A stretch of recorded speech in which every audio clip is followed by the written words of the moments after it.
Hey everyone, so as you probably saw last week, Sophie and I haven't been able to get much done on the old MR2 recently. So I figured now would be a good time to get started on another project. We're going to build a drift trike.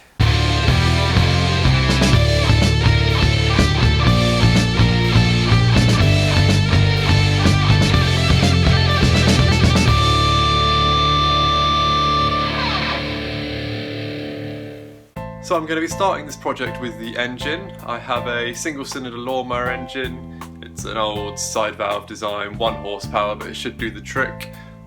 Sophie actually bought me this engine for £5 from eBay as a non-runner, although at the time it was in one piece, but I've since stripped it down, cleaned it all up, repainted the casing, and now it's time to reassemble. So the first thing I need to do is reassemble the piston.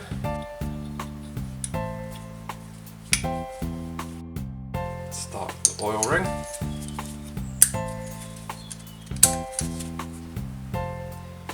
The first compression ring.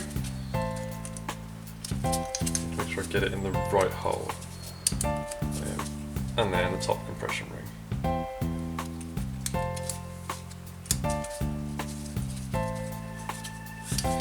That is very nearly a piston. Now I can't put the con rod back together until I have the crankshaft back in the case.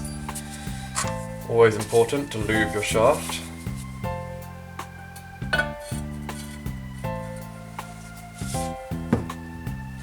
So now, I need to get the piston in its hole. I don't own a piston ring compressor. I'm going to try using a Jubilee clip. That is tight like a tiger. Oil control to Major Tom. Time to try the Jubilee clip. I can't take credit for this. My dad once told me about a time he rebuilt a small engine without a ring compressor and used a Jubilee clip. Worked for him, should work for me. When in doubt, hit it really fucking hard. That's not good advice. Don't take that advice.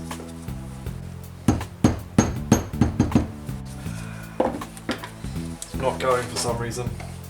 I have no idea if this will work, but here's a bit of a can of soup that I've cannibalised in to try and make some kind of budget homemade piston ring compressor thing. Though it's much thinner than the Jubilee clip, and so should hopefully be able to get in the actual piston bore a bit better than the Jubilee clip could.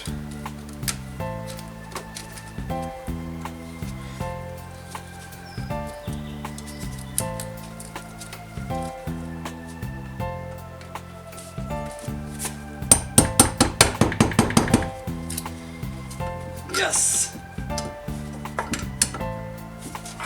It's in. Life is good. The piston is now in. Time to bolt it up. Oh yeah, that's the good shit.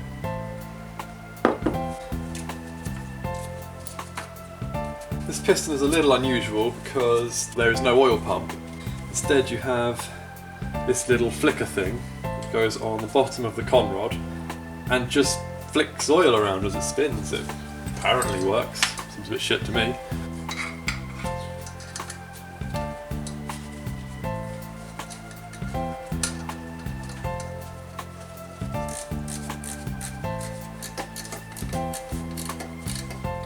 Time for some valves.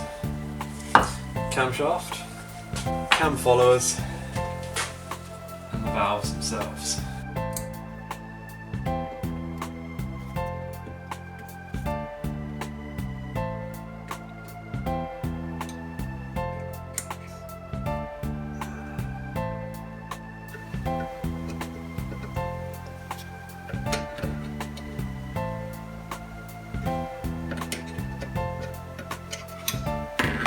See, turns out you don't need no fancy highfalutin valve spring compressors or piston ring compressors. Just need a bit of ingenuity and disregard for whatever it is you're working on. Let's lube up these shafts. I spend a lot of my time lubing up shafts. See, this is where assembly grease would come in useful, because then it would hold these in while I then put the camshaft in. Got a small dot there that lines up to the circle in the camshaft gear, which is top dead centre, which makes it easy to assemble. And there we go. Intake, compression, combustion, exhaust.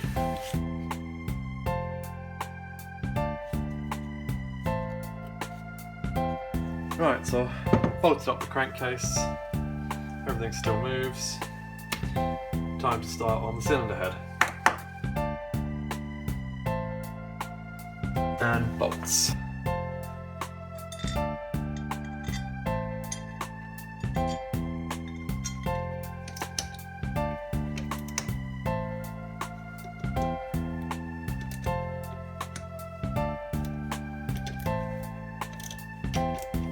Oil drain plug.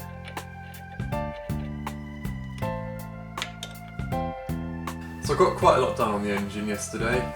Plan for today is resolder the HT lead back together, also the earth wire, and then maybe start on carburetor and flywheel.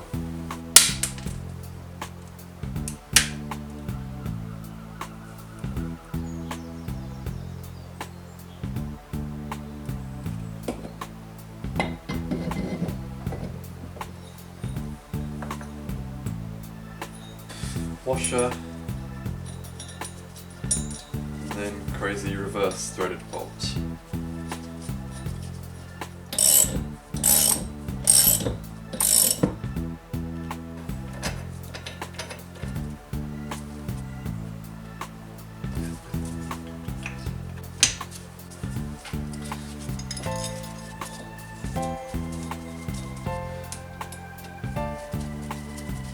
Right, so I'm nearly done now. Just need to reassemble the carburetor and the air filter, get it all on the engine, sort out fueling and see if it'll start.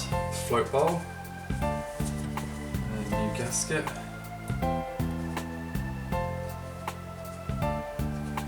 And when I got this engine, this carburetor had clearly had a lot of water get in there. Everything was rusted out. The float didn't move, which I've fixed. I've cleaned out all the jets and as much of the rust as I can. But I have no idea if it's actually going to work or not.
Not even a splutter.